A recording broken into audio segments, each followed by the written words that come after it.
Hello दोस्तों, इस video में इम्पोर्टेंट जीके जीएस क्वेश्चन देखने वाले हैं। यह वीडियो सभी कम्पिटिटिव एग्जाम्स के लिए महत्वपूर्ण रहने वाला है, तो आप लोग लास्ट तक ज़रूर बने रहिएगा। तो चलिए देखते हैं क्वेश्चन नंबर फर्स्ट से। तो देखिए क्वेश्चन नंबर फर्स्ट है कि भारतीय राष्ट्रीय आंदोलन से संबंधित निम्नलिखित घटनाओं को पढ़े और घटनाओं का सही कालानुक्रम नीचे दिए गए कूट से पता करें। तो देखिए इसका जो राइट आंसर होगा ये होगा ए ऑप्शन, यानी 3-2-1। ठीक है, क्या होगा तो गांधी इरविन समझौता, उसके बाद क्या होगा तो राजगुरु की फांसी, उसके बाद है भारतीय राष्ट्रीय कांग्रेस का कराची अधिवेशन 1931। तो देखिए भारतीय राष्ट्रीय आंदोलन से संबंधित घटनाओं का जो कालानुक्रम है, इसका जो कूट है यह है 3, यानी गांधी इरविन समझौता 5 मार्च 1931 को हुआ। दूसरे नंबर पर होगा राजगुरु की फांसी 23 मार्च 1931। और पहले नंबर फिर तीसरे नंबर पर है कि कराची कांग्रेस अधिवेशन 29 मार्च 1931। गांधी इरविन समझौता 5 मार्च 1931 में ईस्वी में हुआ था। तेज बहादुर सप्रू एवं जयप्रकाश एवं जयकर के प्रयत्नों से गांधी जी एवं वायसराय इरविन के मध्य समझौता हुआ था। गांधी इरविन समझौता को दिल्ली समझौता के नाम से भी जाना जाता है। भगत सिंह, सुखदेव और राजगुरु को फांसी 23 मार्च 1931 को दी गई थी। लाहौर षड्यंत्र केस के तहत भगत सिंह, राजगुरु और सुखदेव को फांसी दी गई थी। वहीं 26 से 29 मार्च 1931 को कांग्रेस अधिवेशन सरदार पटेल की अध्यक्षता में हुआ था। 1931 ईस्वी के कांग्रेस अधिवेशन में मौलिक अधिकार और आर्थिक अधिकार संबंधित प्रस्ताव पारित किया गया। कराची कांग्रेस अधिवेशन में गांधी जी ने कहा कि गांधी मर सकता है परंतु गांधीवादी सदैव जिंदा रहेगा। क्वेश्चन नंबर देखिए सेकंड, कहता सामुदायिक विकास कार्यक्रम में विकास के कितने प्रकार के तत्वों को शामिल किया गया है। तो दो का राइट आंसर होगा ए ऑप्शन, यानी 5। तो सामुदायिक विकास कार्यक्रम में 5 प्रकार के विकास तत्वों को शामिल किया गया है। ठीक है, ये सारे तत्व हैं भौतिक, वित्तीय, मानवीय, सामाजिक एवं पर्यावरणीय। ठीक है, उसके बाद देखिए सामुदायिक विकास कार्यक्रम का उद्देश्य समन्वित विकास को बढ़ावा देना है। 2 अक्टूबर 1952 को सामुदायिक विकास कार्यक्रम चलाया गया। क्वेश्चन नंबर 3 है कि ग्राम सभा एक गांव के सभी लोगों की आम सभा है जिन्होंने खाली स्थान वर्ष की आयु प्राप्त कर ली है। 3 का राइट आंसर होगा बी 18 वर्ष। क्या होगा 18 वर्ष।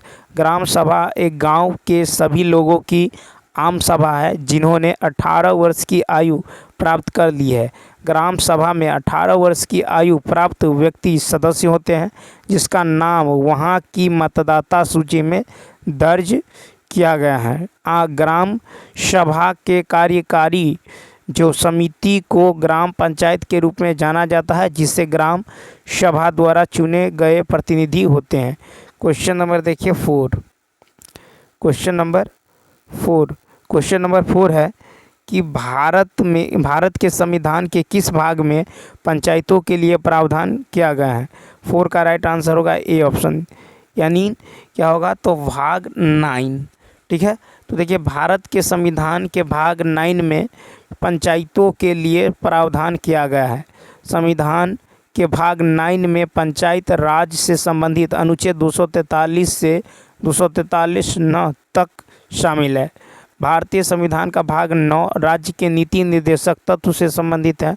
भारतीय संविधान का भाग 4 जो है राज्य के नीति निर्देशक तत्व से संबंधित है। भारतीय संविधान का भाग 3 मौलिक अधिकार से संबंधित है। भारतीय संविधान का भाग जो है 9A ये नगर पालिकाओं से संबंधित है। और भारतीय संविधान का भाग 9B ये सहकारी समिति से संबंधित है। क्वेश्चन नंबर जो है 5, कहता निम्नलिखित में से कौन सा भारत का पहला राज्य है जिसने पंचायत चुनाव में भाग लेने के लिए न्यूनतम योग्यता का निर्धारण किया है। ठीक है, न्यूनतम योग्यता का निर्धारण किया है। तो ये देखिए 5 का जो राइट आंसर होने वाला ये होगा बी ऑप्शन, राजस्थान। राजस्थान भारत का पहला राज्य है जिसने पंचायत चुनाव में भाग लेने के लिए न्यूनतम योग्यता का निर्धारण क्या है? ठीक है, इसके प्रावधान को सुनिश्चित करने के लिए राज्य विधानमंडल ने पंचायती राज अधिनियम 2015 पारित किया है। ठीक है, उसके बाद देखिए, यह जो है प्रत्याशी चुनाव लड़ सकता है जिनके घर में शौचालय हो।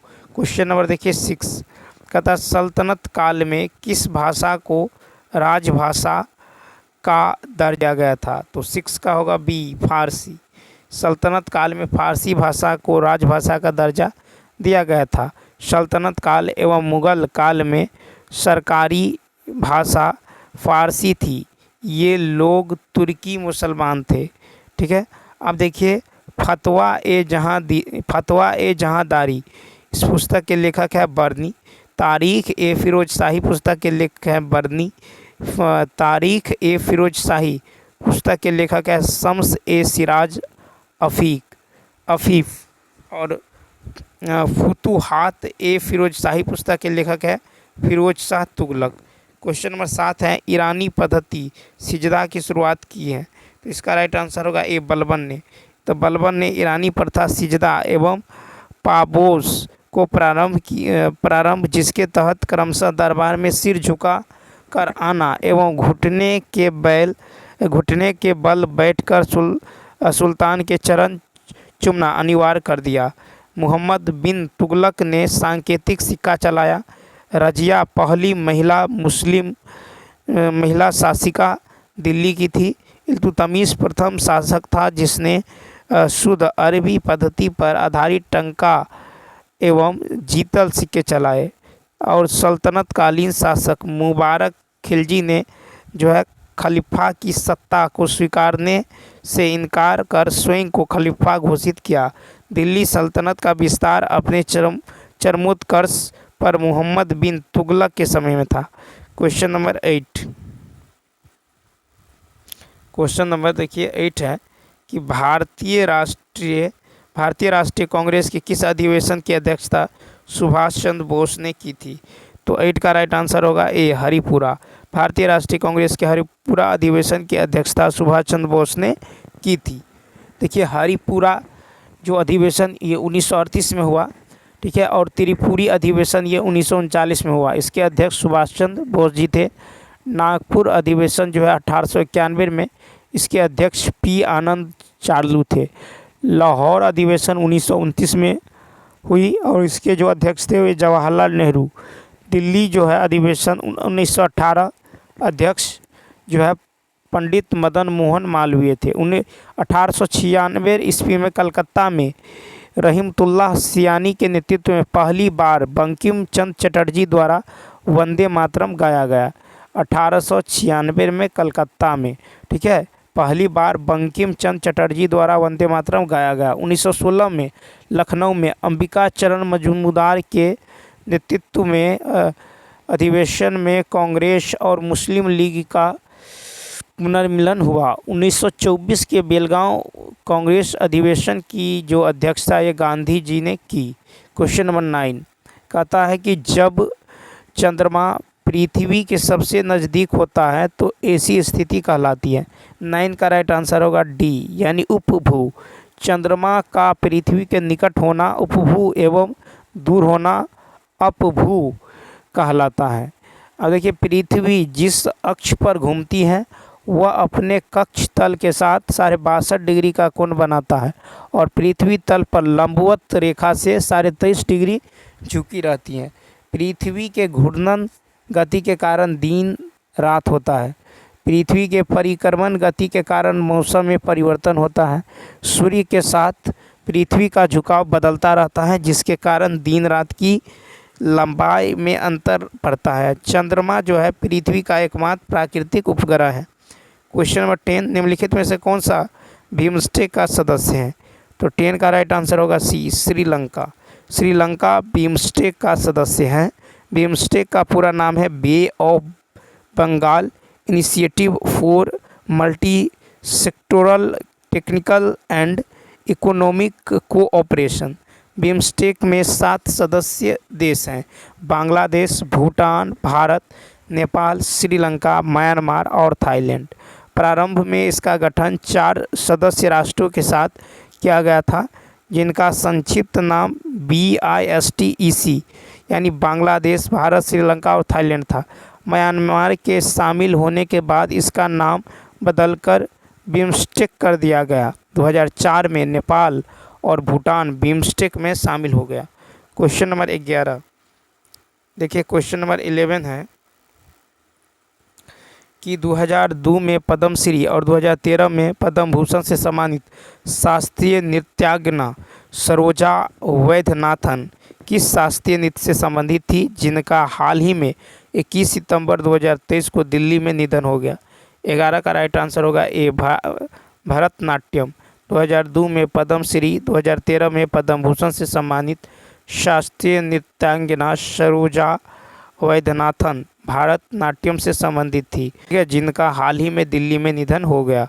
सरोजा वैद्यनाथन कर्नाटक से संबंधित थी और the classical dance of India Bharatanatyam और in depth study of the science of Bharatanatyam नामक पुस्तक सरोजा वैद्यनाथन द्वारा लिखी गई थी। 12 है कि विश्व बैंक और अंतर्राष्ट्रीय मुद्रा कोष की स्थापना का निर्णय किस वर्ष ली गई। 12 का राइट आंसर होगा डी, 1944। तो ब्रेटन वुड्स सम्मेलन जुलाई 1944 में अंतर्राष्ट्रीय मुद्रा कोष एवं विश्व बैंक की स्थापना का निर्णय ली गई। विश्व बैंक और IMF कार्य करना 1945 से प्रारंभ किया है। संयुक्त राष्ट्र संघ, इसकी स्थापना 1945 में हुई। अंतर्राष्ट्रीय न्यायालय, इसकी स्थापना 1945 में। गुट निरपेक्ष आंदोलन, स्थापना वर्ष 1961। सार्क, इसकी स्थापना वर्ष है 1985, ठीक है। उसके बाद देखिए क्वेश्चन नंबर जो है 13, क्वेश्चन नंबर 13। क्वेश्चन नंबर 13 है कि अक्षांश का तात्पर्य है, तो 13 का होगा डी ऑप्शन। ग्लोब पर विषुवत रेखा के समांतर उत्तरी एवं दक्षिणी गोलार्ध में खींची गई रेखा, ठीक है। तो देखिए कि ग्लोब पर विषुवत रेखा से समानांतर उत्तरी एवं दक्षिणी गोलार्ध में खींची गई रेखा को अक्षांश रेखा कहते हैं, जिनकी संख्या 90 + 90 यानी 180 होती है, जिसे डिग्री, मिनट एवं सेकंड में व्यक्त किया जाता है। अक्षांश रेखा पूर्व से पश्चिम दिशा की ओर खींची जाती है। अक्षांश रेखा से किसी स्थान की स्थिति का पता चलता है। भूमध्य रेखा से ध्रुवों की ओर अक्षांश रेखा की लंबाई कम हो जाती है। दो अक्षांश रेखाओं के बीच की दूरी समान होती है, जो 111 किलोमीटर की होती है। भूमध्य रेखा सबसे बड़ी अक्षांश रेखा है, जिसे बृहत वृत्त भी कहा जाता है। क्वेश्चन नंबर देखिए 14। क्वेश्चन नंबर 14 है, पृथ्वी अपनी धुरी पर घूमती है। 14 का डी, पश्चिम से पूरब की ओर। पृथ्वी अपनी धुरी पर पश्चिम से पूरब की ओर यानी एंटी क्लॉक घूमती हैं। इसी कारण सूर्योदय पूरब में होता है। पृथ्वी दीर्घवृत्ताकार पथ पर सूर्य की परिक्रमा करती है, जिसके कारण सूर्य से इसकी दूरी बदलती रहती है। जब पृथ्वी और सूर्य के मध्य अधिकतम दूरी पाई जाती है तो उसे अपसौर की स्थिति कहते हैं। इस स्थिति में सूर्य और पृथ्वी के बीच की दूरी 15.21 करोड़ किलोमीटर होती है। क्वेश्चन नंबर 15, कार्ल मार्क्स किस देश का निवासी था। 15 का होगा डी, जर्मनी।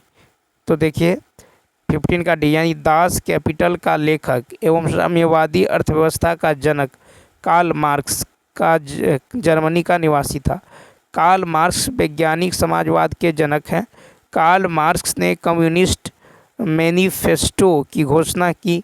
इन्होंने नारा दिया कि विश्व की मजदूर एक हो जाओ, तुम्हें खोने के लिए कुछ नहीं है, पाने के लिए सारा संसार है। क्वेश्चन नंबर 16, कांग्रेस के किस अधिवेशन में पूर्ण स्वराज की मांग स्वीकार की गई। 16 का होगा सी ऑप्शन, लाहौर अधिवेशन 1929। लाहौर अधिवेशन 1929 में अध्यक्ष जवाहरलाल नेहरू ने कांग्रेस की ओर से पहली बार पूर्ण स्वराज की प्रस्ताव को पारित किया। इस अधिवेशन में प्रत्येक वर्ष 26 जनवरी को स्वतंत्रता दिवस के रूप में मनाने का निर्णय लिया गया। भारतीय राष्ट्रीय कांग्रेस के चौथे अधिवेशन 1888 की अध्यक्षता जॉर्ज यूले ने की थी। बॉम्बे में हुए कांग्रेस के 5वें अधिवेशन 1889 की अध्यक्षता सर विलियम वेडरबर्न ने की थी। कांग्रेस के मद्रास में हुए 10वें अधिवेशन की अध्यक्षता अल्फ्रेड वेब ने की थी। क्वेश्चन नंबर देखिए 17। क्वेश्चन नंबर 17 है भारत के प्रधानमंत्री, तो 17 का होगा ए। भारत के प्रधानमंत्री की नियुक्ति होती है, ठीक है। अनुच्छेद 75 के आधार पर लोकसभा के बहुमत दल के नेता को राष्ट्रपति प्रधानमंत्री के रूप में नियुक्त करता है। प्रधानमंत्री की सिफारिश पर राष्ट्रपति संघीय मंत्रियों की नियुक्ति करते हैं। प्रधानमंत्री संघीय मंत्रियों के विभागों का बंटवारा करते हैं। प्रधानमंत्री के प्रतिवेदन पर राष्ट्रपति संघीय मंत्रियों से इस्तीफा भी ले सकते हैं।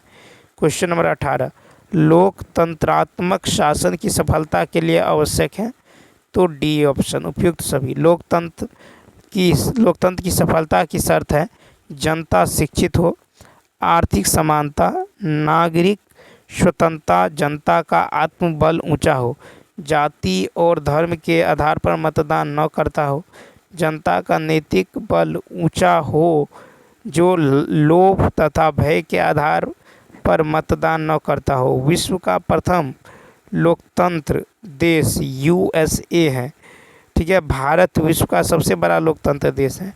भारतीय परिषद एक्ट 1892 के द्वारा भारत में अप्रत्यक्ष रूप से लोकतंत्र की शुरुआत हुआ है। क्वेश्चन नंबर 19 कहता सोशल कॉन्ट्रैक्ट किसके द्वारा लिया गया था? 19 का सी ऑप्शन रूसो। तो देखिए सोशल कॉन्ट्रैक्ट पुस्तक रूसो द्वारा लिखा गया था। उसके बाद है डिवाइन कॉमेडी पुस्तक डिवाइन कॉमेडी पुस्तक के लेखक है दांते। ओडिसी और इलियड पुस्तक के लेखक है होमर। गुलिवर्स ट्रेवल्स इसके लेखक है जोनाथन स्विफ्ट और पॉलिटिक्स के लेखक है अरस्तु। क्वेश्चन नंबर 20 देखिए क्वेश्चन नंबर 20 है कि भारत के मानक समय का याम्योत्तर नहीं गुजरता है, तो 20 का होगा सी महाराष्ट्र। भारत के मानक समय का याम्योत्तर महाराष्ट्र से नहीं गुजरता है। भारत का मानक समय 82.5 डिग्री पूर्वी याम्योत्तर हैं जो उत्तर प्रदेश, मध्य प्रदेश, छत्तीसगढ़, उड़ीसा एवं आंध्र प्रदेश से गुजरता है। भारत का मानक समय 82.5 डिग्री पूर्वी याम्योत्तर मिर्ज़ापुर से गुजरात हैं। भारत के पूर्वी क्षेत्र तथा पश्चिमी क्षेत्र में सूर्योदय तथा सूर्यास्त के बीच 2 घंटे का अंतर होता है। क्वेश्चन नंबर 21 निम्नलिखित में से किस स्थान पर सबसे कम वार्षिक वर्षा होती है? 21 का होगा डी लेह। तो लेह में सबसे कम वर्षा होती है। लेह लद्दाख वृष्टि छाया क्षेत्र में पड़ता है, ठीक है। अब भूमध्य सागरीय क्षेत्रों में उत्पन्न विक्षोभों के कारण उत्तर भारत में हल्की वर्षा होती है। साथ ही कश्मीर एवं हिमालय में भारी हिमपात होता है। उत्तरी पूर्वी मानसून के कारण शीत ऋतु में तमिलनाडु के कोरोमंडल तट पर भी वर्षा होती है। ग्रीष्म ऋतु में उत्तर भारत में लू अर्थात शुष्क गर्म पवन चलती हैं। पश्चिम बंगाल एवं असम में ग्रीष्म ऋतु में काल वैशाखी पवन चलती हैं, ठीक है। क्वेश्चन नंबर 22 है प्राचीन वैशाली नगर को वर्तमान में किस नाम से पुकारते हैं? 22 का होगा ए हाजीपुर। प्राचीन वैशाली जो विश्व के प्रथम गणतंत्रीय राज्य लिच्छवी की राजधानी थी, वर्तमान में हाजीपुर कहलाता है, ठीक है। प्राचीन वैशाली नगर को वर्तमान में किस नाम से पुकारते हैं? हाजीपुर। क्वेश्चन नंबर 23 है पटना स्थित सदाकत आश्रम की स्थापना किसने की? 22 का होगा ए मजहरुल हक।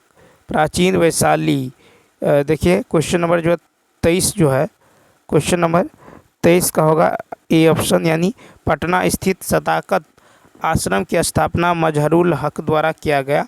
मजहरुल हक खिलाफत आंदोलन और असहयोग आंदोलन में काफ़ी सक्रिय रहे। वे बिहार विद्यापीठ के संस्थापक कुलाधिपति भी रहे थे। गांधी जी ने इन्हें देश भूषण कहते थे। इन्होंने समाचार पत्र दी मदरलैंड का प्रकाशन किया। 2 जनवरी 1930 को उनका निधन हो गया। क्वेश्चन नंबर 24, बिहार में विद्युत ऊर्जा का मुख्य स्रोत क्या है? 24 का राइट आंसर होगा ए ताप विद्युत। बिहार में जो विद्युत ऊर्जा का मुख्य स्रोत है यह है ताप विद्युत। ठीक है, क्या है? ताप विद्युत। बिहार में ऊर्जा क्षेत्र में 3 प्रमुख अधिकरण क्रियाशील हैं। ठीक है, पहला है बिहार राज्य विद्युत बोर्ड, दूसरा बिहार राज्य जल विद्युत निगम और तीसरा है बिहार नवीकरणीय ऊर्जा विकास अभिकरण। अब देखिए कि बिहार राज्य विद्युत बोर्ड की स्थापना 1 अप्रैल 1958 को हुई थी। ठीक है, क्वेश्चन नंबर देखिए 25। क्वेश्चन नंबर 25 है 27 जनवरी 2023 को किसकी अध्यक्षता में गृह मंत्रालय ने सोशल मीडिया एवं अन्य जो है इंटरनेट आधारित प्लेटफॉर्म के खिलाफ उपयोगकर्ताओं के शिकायतों के समाधान के लिए पहली शिकायत अपीलीय समितियों का गठन किया है? तो 25 का राइट आंसर होगा ए राजेश कुमार। ठीक है, उसके बाद देखिए क्वेश्चन नंबर 26 है मृदा संरक्षण वह प्रक्रम है जिसमें, तो इसका राइट आंसर होगा डी, मृदा को नुकसान से सुरक्षित किया जाता है। मृदा के अध्ययन को पेडोलॉजी कहा जाता है। देश में मृदा अपरदन एवं उसके दुष्परिणामों पर नियंत्रण हेतु 19 में केंद्रीय मृदा संरक्षण बोर्ड का गठन किया गया। ठीक है, क्वेश्चन नंबर 27 है कि टेरा रोसा का प्रारूपिक विकास उस भूभाग में होता है जिसमें, 27 का ए, जिसमें चूना पत्थर होता है। ठीक है, तो चूना पत्थर वाले क्षेत्र में टेरा रोसा का विकास होता है। ग्रेनाइट आग्नेय चट्टान होता है। बलुआ पत्थर अवसादी चट्टान। चूना पत्थर से मार्बल का निर्माण होता है। बलुआ पत्थर से क्वार्टजाइट का निर्माण होता है। साइनाइट आग्नेय चट्टान है। क्वेश्चन नंबर 28 है कि अवसादी सेलों के लिए निम्नलिखित में से कौन सा सत्य है? 28 का सी ऑप्शन, यानी ये सेलें स्तरों में निक्षेपित हैं। ठीक है, 28 का सी। उसके बाद देखिए क्वेश्चन नंबर 29 है फास्ट फूड प्रायः वसा और खाली स्थान से भरपूर होते हैं। तो 29 का राइट आंसर क्या होगा? 29 का होगा डी ऑप्शन। तो फास्ट फूड प्रायः वसा और आपूर्ति कैलोरी से भरपूर होता है। ठीक है, कैलोरी से क्या होता है? भरपूर होता है। अब देखिए क्वेश्चन नंबर 30। क्वेश्चन नंबर 30 है कि भारत की मुख्य भूमि का तट रेखा है। तो 30 का होगा बी ऑप्शन, यानी 6100 किलोमीटर लंबी।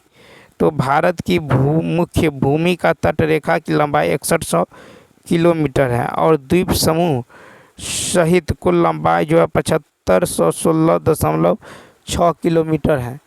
ठीक है, तो देखिए भारत की केवल स्थल सीमा से 4 देश लगे हैं, चीन, नेपाल, भूटान और अफगानिस्तान। ठीक है, और भारतीय उप महाद्वीप में सम्मिलित देश है भारत, पाकिस्तान, नेपाल, भूटान तथा बांग्लादेश। तो चलिए दोस्तों, इस वीडियो में इतना ही। यदि यह वीडियो अच्छा लगा हो तो लाइक, शेयर और सब्सक्राइब करना ना भूलें। तो चलिए मिलते हैं नेक्स्ट वीडियो में। Thanks for watching.